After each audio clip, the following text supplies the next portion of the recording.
Curie. Well, we were selected from our smartest modules to challenge their minds against the famous thinkers of all time, including Charles Darwin, Pythagoras, Galileo, among many others. Please welcome our first presenter onto the stage.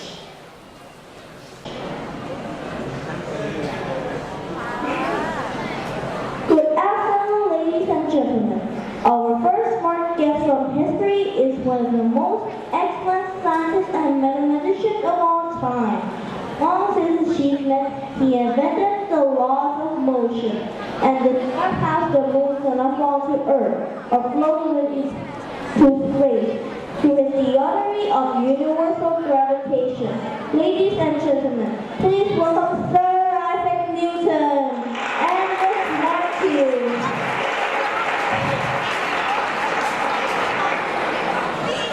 Good morning, Sir Isaac. Nice to meet you.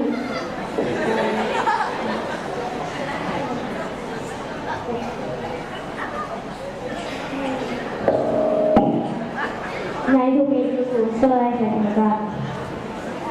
Introduction. I have existed for millions of years, but I am older than a man. Who or what am I? Exist for millions of years, but not older than a man.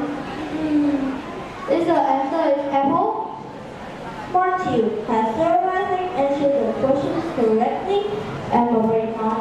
The answer is the moon, because it has existed for millions of years, but less than every month. Sir Isaac, you should have gotten that one. After all, you studied for so long. But anyway, thanks for coming to the show today.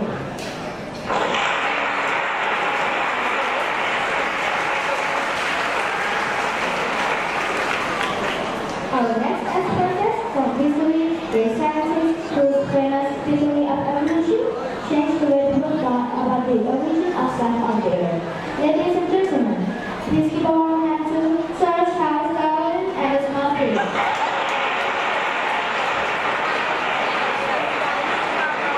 Good afternoon, Hello and nice to meet you, Sir Charles Darwin. nice to meet you too, Matthew. And here is the question. Which side of the rabbit had the most fur? Which side is that? I think the ball was on the back of the rabbit. Because the law of natural selection suggests that. Yes, I'm sure. The ball was on the back of the rabbit. Matthew, has Sir Charles answered this question correctly? Afraid not. The most was on the outside of the rabbit. Oh dear. Oh, very nice, Sir Charles. Thanks for coming to the show.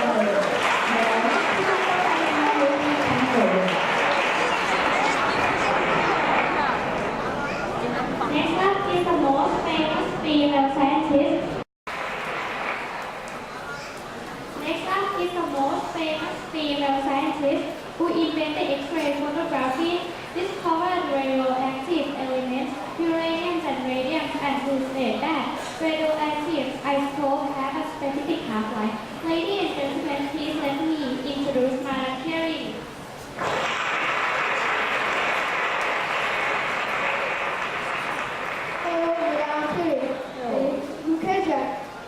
A brick of radium weighs 1 kilogram plus half a brick of radium.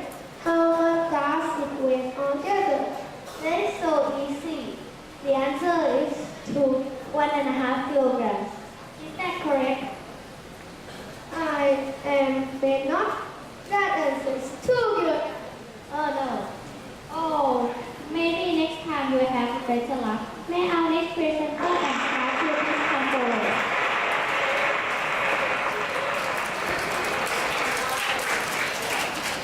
Next up, we have an ask from the line of ancient Greece, one of the most brilliant and deep mathematicians of all time, who made major discoveries in geometry and algebra, is here to take the challenge set by our smart student, who has a nice little question about subtraction.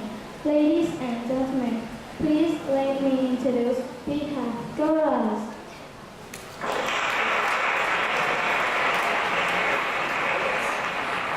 Hello,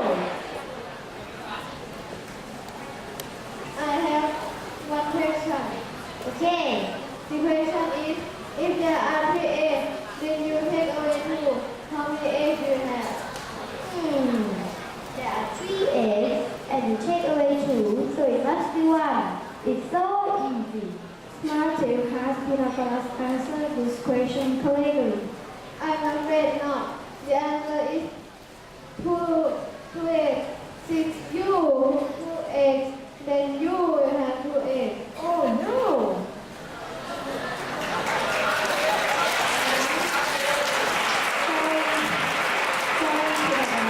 Thanks for coming on the show everyone. May our next participant and Smarties please come forward. This is your eye. Okay.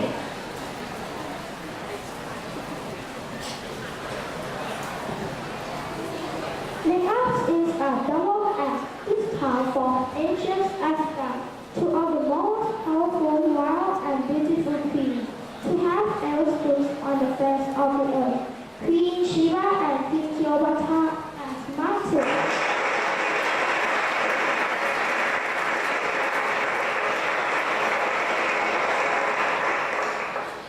Good afternoon, Chris and Queen Cleopatra. Today I have a question about cats. What has a head like cat, feet like cat, a tail like cat, แต่ชื่อ cat? A head like a cat, a feet like a cat, but it's a cat. There is no The answer is this. Smart to have two queens answer this question correctly. I'm afraid not. The answer is depends. A queen has the body of a cat,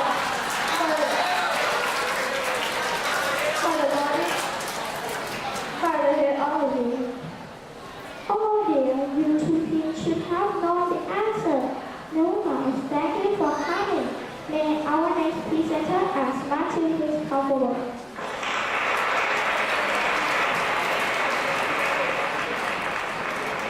Our next smart figure from history is a great Renaissance physicist, a mathematician, and an astronomer who is known as the father of the modern science. He was the first person to use a telescope to see planets and stars, and his most important observation was the discovery of the moons of Jupiter. Let's see if he can answer the question of Matthew has for him. Ladies and gentlemen, please welcome Galileo and Matthew. Hello, Galileo. Hello, Smarty. Today I have a question for you. Before Jupiter was discovered, what was the largest planet in the solar system? What was the largest planet before Jupiter was discovered? Oh, I know that one. It's Venus, of course. Ha ha ha ha ha. Matthew, has Galileo answered this question correctly? I think not. What? Then what's the correct answer? The correct answer is Jupiter. Why? Because it was always there. Oh no, Galileo, you should have known that. Thanks for coming. May our next presenter and Martin please come forward.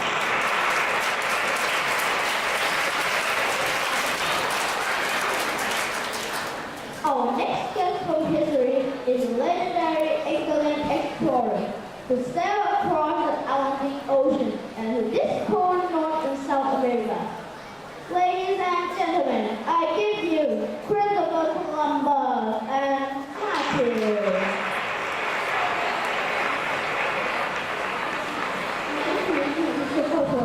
Nice to meet you, Matthew. And now I'm going to show you. Right now, somewhere on Earth in our whole side to the south, if a whale walked past out, what color would it be? I have traveled all around the world. I have seen many bears. The answer is so obvious. It is the brown bear of course. Matthew, this Christopher answer correct? I'm afraid not. The answer is white bear. Why? Because the owl must be at the North Pole. Oh, Maybe you can try again next year. May our next presenter and Matthew please come forward.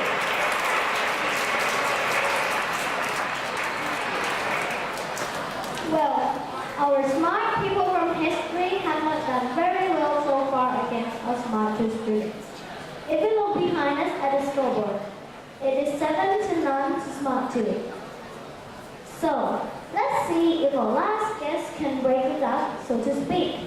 Ladies and gentlemen, may I introduce a man who is without doubt the greatest scientist and the brainiest person of all time. A man who wrote the equation E=mc², discovered quantum physics, and came up with the theory of relativity, which describes the universe in terms of a four-dimensional space-time. Ladies and gentlemen, please welcome Mr. Albert Einstein.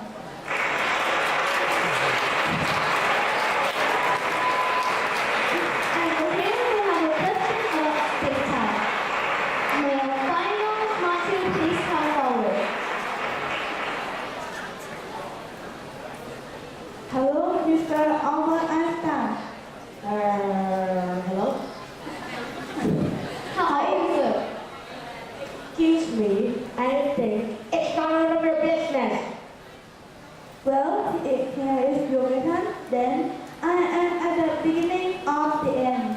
I am at the end of time and space. And I describe everything. What am I? But first, excuse me, are you Russian? I can't understand a word you say. No. Okay. I think the answer is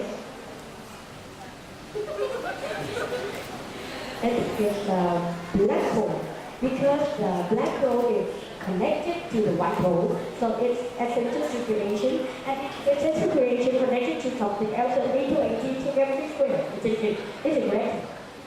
Has he answered the question correctly? No. Sorry, but no. The answer is letter E. The letter E? Why? It is at the beginning of the word and at the end of the word time and space, and it switches around everywhere. Oh my! I should have known that. Really. Yeah, I really. So, just how smart is a smart tool? It seems quite obvious from this presentation, pitting smart tool against the great thinkers from history, that our smart tool are quite great thinkers too.